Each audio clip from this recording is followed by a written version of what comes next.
Assalamualaikum warahmatullahi wabarakatuh. Bismillahirrahmanirrahim. Rabbi shrah li sadri wa yassir li amri wahlul 'uqdatam min lisani yafqahu qawli. Allahumma shalli wa sallim wa barik ala habibika Mustafaka Muhammadin wa ala alihi wa sahbihi asma'in nama ba'du. Semua jajaran direksi dan komisaris Bank Mandiri yang saya hormati, utamanya Ibu Desi Wahyuni selaku pimpinan Semarang, Ibu Sulistriana selaku pimpinan Kudus, Bapak dan di sini juga hadir Bapak Rasidi dari Mabes, Bapak Abdus Syakur dari Telkom, semua yang saya hormati. Ini kalau mempersiapkan ngaji kitab Kasyifatus Saja dikarang oleh Syekh Nawawi. Syekh Nawawi itu ulama top Indonesia yang hidup di Mekah, juga meninggal di Mekah. Dulu di antara kearifan buyut-buyut kami, leluhur kami, itu kalau cerita itu enggak apa-apa kamu mondok di Mekah di sana, tapi bawa pohon yang hidup di Indonesia.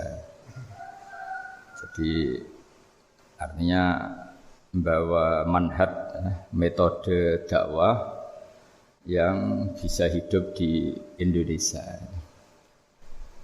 Ini penting kata Mbah Mun karena wa ma arsalna min rasulin illa bilisani qaumi. Semua rasul diutus itu pasti sesuai kultur kaumnya. Saya punya sedikit cerita tentang kultur. Kultur itu nilai yang disepakati masyarakat, meskipun persepsi itu salah. Saya cerita sedikit tentang keunikan kultur. Nabi Yunus itu nabi. Di mana-mana nabi itu mengajak ke tauhid, ajaran yang benar ini. Dan dulu nabi itu enggak punya polisi, enggak punya densus, jadi enggak bisa nabi nyuruh yang enggak setuju tangkap, itu enggak bisa. Tapi punya Tuhan. Jadi kalau yang tidak percaya dakwahnya itu ancamannya azab. Dulu itu enggak ada polisi, enggak ada pengadilan, sehingga kalau ada kesalahan itu ancamannya itu akan turun apa? Azab, siksa itu. Sekarang kan kalau kita jadi pemimpin kan agak enak itu, punya keamanan, punya macam-macam lah. Singkat cerita, sudah dakwah sekian tahun itu umatnya enggak percaya kalau beliau seorang nabi, bahwa ajaran tauhid itu benar. Akhirnya cerita ini terkenal sekali, mungkin beberapa terputus ya, tapi terputus cerita ini saya ceritakan secara lengkap. Terus beliau cerita, ini waktu sudah lama saya dakwah, sudah lama saya sosialisasi itu tentang kebenaran, Anda tetap enggak iman ini. Ini 3 hari lagi pasti ada adab. 3 hari ada adab itu delalah masyarakatnya tuh kepikiran. Jangan-jangan iya itu. Nah, ketika jangan-jangan iya itu diintip, rumahnya Nabi Yunus itu diintip. Ya agak aneh. Diintip delalah orangnya enggak ada. Enggak ada itu kalau Quran bahasakan abaqa itu minggat. Minggat itu pergi enggak pamit ya. Itu bahasanya abaqa itu minggat. Meskipun kita tidak mungkin membahasakan Nabi itu minggat, tapi dibahasakan tindakan kan tidak mungkin karena agak pamit itu. Jadi harus dibahasakan minggat itu. Quran sendiri dibahasakan abaqa. Nah, cara berpikir masyarakat gini, kalau kampung ini mau dibalik sama Allah, mau ada adab, logikanya yang tahu akan ada adab itu pasti sudah pergi. Padahal Nabi Yunus pergi ini bukan karena takut adab, mangkel. Nyai suwi gagal seminggat ya kan gitu. Jadi ada kiai minggat itu ya ada dalilnya, karena dulu itu kalau mangkel itu suami mangkel istri itu ya harus minggat, istri harus minggat. Dulu itu ya boleh, maksudnya boleh itu ya kalau darurat ya minggat sedikit lah, tidak apa-apa. Nah, Nabi Yunus itu minggat tadi abaqa itu. Abaqa itu kalau dalam bahasa Arab pergi enggak pamit ya. Kalau orang Jawa bilang minggat. Kalau itu sebenarnya saking mangkelnya, saking emosinya, beliau akhirnya meninggalkan kaumnya tanpa pamit. Tapi kaumnya itu menjadi tahu bahwa ini serius Yunus. Buktinya dia agak berani di kampung, berarti mau ada adab betul itu. Dan efek positif dari teori itu, teori kultur tadi. Kalau ada azab pasti dia pertama yang lari. Kayak dukun itu. Kenapa kita tidak percaya dukun nomor itu? Itu kan paling yang minta nomor dulu ada SDSB itu. Forecast itu kan paling salam template-nya kan 100.000. Padahal dulu forecast itu berapa? Kalau menang. Kan miliaran, juta. Itu untuk kultur kita agak percaya dukun kan ngapain ngumpulin uang 100.000 kalau dia tahu nomornya kan mendingan tombok sendiri gitu. Itu kan. Jadi orang itu mesti punya teori umum untuk membenarkan sesuatu atau membohongkan itu. Akhirnya umatnya Nabi Yunus itu iman. Iman itu artinya percaya kalau ini tidak main-main. Buktinya Nabi Yunus gak berani di situ. Akhirnya mereka tobat. Saat itu juga mereka wiridan di lapangan. Terus semua kesalahannya diselesaikan. Sampai ada rumah yang sudah dibangun permanen karena di tanah tetangga. Dirobohkan saat itu juga.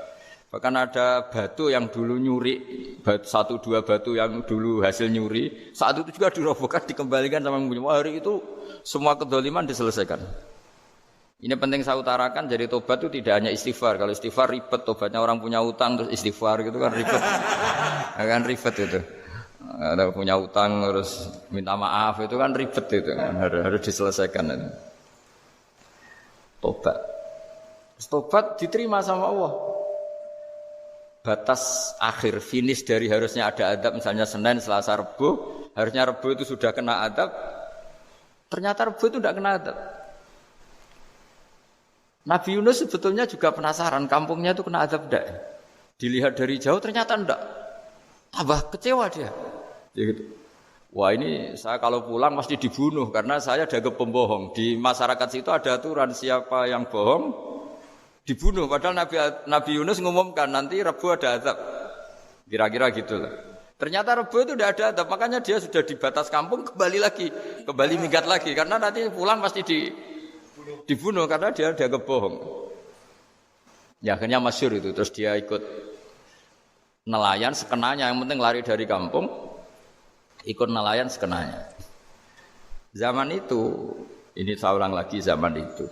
Nanti ini efeknya nanti ke tauhid. Zaman itu para nelayan tuh kayak sepakat. Kalau ada kapal atau perahu kok mau tenggelam, itu pasti ada yang minggat.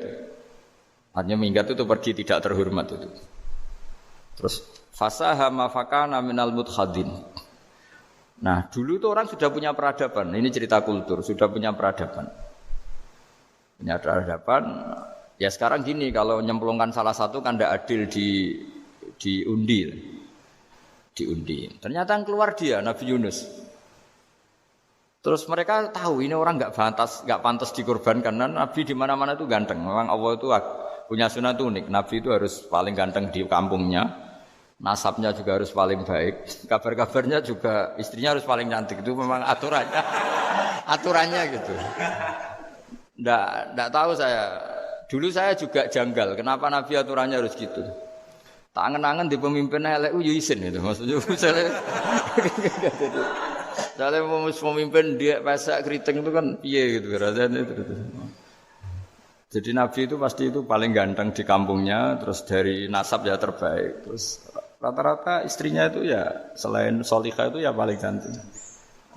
Karena ya dibully kan, sawar tidak jadi Nabi, bojone elek kan yo ribet kalau misalnya ada yang bully gitu kan juga ribet. Singkat cerita terus dia akhirnya ditenggelamkan, dibuang karena beliau seorang nabi faltaqamahul khut, beliau ditelan ya. Iltiqam itu tidak digigit, ditelan ya. Karena ditelan beliau tidak mengalami dikunyah, ditelan. Iltiqam itu ditelan. Karena beliau seorang nabi di dalam batnil khut itu di perut itu dia wiridan dan barokahnya wiridan itu perut ikan ini menjadi masjid. Dia nyaman di situ nyaman karena terus ngalami karomah lah. Andekan wali itu ngalamin karomah. Nah kesimpulan dari cerita ini itu apa? Masyarakat itu akan selalu dengan kulturnya sendiri. Para nabi juga punya kultur sendiri. Dan Allah yang ngelola itu semua. Saya ulang lagi, Allah yang ngelola itu semua. Makanya terus dua kultur ini kalau Allah menghendaki itu gampang sekali. Akhirnya yang terjadi apa? Nabi Yunus jadi kasih sanksi Allah karena pergi tidak pamit. Masyarakatnya justru enggak karena tobat. Dan tobatnya masyarakatnya ini karena kekeliruan Nabi Yunus. Keliru dengan makna bukan dosa. Andai kan Nabi Yunus saat itu kok di rumah ingin menyaksikan azab, itu masyarakat mesti tidak percaya akan ada azab. Mau ada azab kok dia di rumah gitu. Jadi unik, Allah cara ngelola masyarakat itu unik. Nah, dari keunikan-keunikan cara Allah ini kemudian lahirlah ilmu yang bernama ilmu tauhid, ilmu tawakal, ilmu pasrah nang pangeran itu. Karena kemarin pas Pak Yusuf sama Bu Sulis sowan saya itu tak beri cerita. Agama itu milik Allah. Sehingga teori yang dikatakan manusia itu ya teori saja, tetap semua itu di tangan Allah. Ya saya saat itu cerita, misalnya saya ditanya, ini besi, materi besi dengan kaca itu kuat mana? Mesti kita menjawab kuat besi. Tapi saya yang mengendalikan besi dan kaca. Ternyata saya punya merencanakan menghancurkan besi, menetapkan kaca ini tak simpan, akhirnya puluhan tahun. Yang ini saya rencanakan saya hancurkan itu. Andai kan si yang menjawab tadi tahu rencana saya, mesti kuat bilang kuat kaca. Gitu. Makanya contoh paling gampang tadi, dinosaurus itu hewan paling kuat malah musnah itu. Pitik yang nggak kuat sampai sekarang. Karena Allah bikin dinosaurus itu punya rencana dihancurkan itu. Sementara ayam enggak lah, gue rame-rame dunia gitu. Sehingga ya sudah. Nah, agama itu seperti itu. Agama itu sesuai rencana Tuhan. Sehingga ini cerita Nabi. Sehingga Nabi itu kadang enggak tahu bedanya antara sesuatu yang punya data, punya perangkat-perangkat untuk menuju A misalnya. Itu enggak tahu bedanya. Jadi kalau Nabi ditanya misalnya gini, onta itu lahir dari betinanya, dari indukannya bisa? Ya bisa. Lahir dari batu? Jawabnya ya bisa. Kalau dia seorang Nabi pasti jawab bisa. Kalau Nabi loh ya, bukan direktur mandiri, Nabi. Itu mesti jawabnya bisa. Jadi kalau Nabi ditanya, mata air itu keluar dari bumi kedalaman 7 meter, bisa. Keluar dari sini, dari meja, jawabannya ya bisa. Karena Nabi itu saking dekatnya Allah, tahu betul bahwa perangkat di dunia ini tidak bisa mendikte Allah. Semua itu kehendak Allah. Logika yang terbangun Nabi itu sebenarnya gampang ya. Kalau kita teliti itu, makanya gampang itu sesuatu yang benar itu pasti bisa dijelaskan secara gampang. Nah ini ngaji tauhid biar tidak terlalu berteori terus. Karena kalau saya cerita uang pinter jenengan. Dan saya tidak ingin pinter tentang uang. Tak beri contoh. Ndak ini supaya nanti kalau sampean suatu saat meninggal ketemu mungkar nakir itu tahu cara menghadapi. Nanti tak warai tekniknya. Tak warai tekniknya. Bocorannya. Bocorannya tadi. Makanya ada cerita agama ini baik sekali. Orang bocorkan ujian nasional itu kriminal, bisa ditangkap Pak Rosidi. Tapi agama ini pertanyaan mungkar nakir dibocorkan semua kiai. Itu enggak ditangkap sama mungkar nakir. Harusnya kan rugi karena ini pertanyaan, tapi semua kiai kan sudah membocorkan. Nanti pertanyaannya di kuburan itu man rabbuka, Tuhanmu siapa, agamamu apa. Itu kan sudah dibocorkan, tapi itu enggak dianggap kriminal. Sementara kita sekolah SD, sekolah SMP bocorkan soal itu dianggap kriminal. Padahal kalau harusnya boleh. Maksudnya kalau menuruti teori itu harusnya boleh kan. Mau pertanyaan mungkar nakir saja dibocorkan kan. Ada dasarnya kan? Ya tapi kan tidak ada itu. Harusnya boleh. Tapi kan terus jadi nggak ujian kalau dibocorkan itu. Aneh agama ini begitu baik. Pertanyaan yang taruhannya surga neraka saja dibocorkan. Kurang apanya baiknya agama ini? Pertanyaan sepenting itu dibocorkan. Dan kiai-kiai nggak ditangkap sama mungkar nakir ya ada itu. Saya ulang lagi ya supaya kita ingat fitrah salimah. Soal Anda modern monggo lah, tapi saya sebagai kiai akan ngajari kalian tentang fitrah salimah. Jadi kalau kamu itu benar-benar beragama, ini misalnya kertas, ini lempengan baja. Kalau kamu beragama kalau ditanya kuat mana? Ya terserah jenengan. Karena bisa saja kertas ini aku punya niat tak simpan di arsip nasional. Baja ini tak niatkan, tak luluhkan, tak hancurkan. Sehingga kalau kita ngomong ya secara materi harus ditambahi secara materi kuat gajah ya Allah. Tapi secara substansi jenengan ya terserah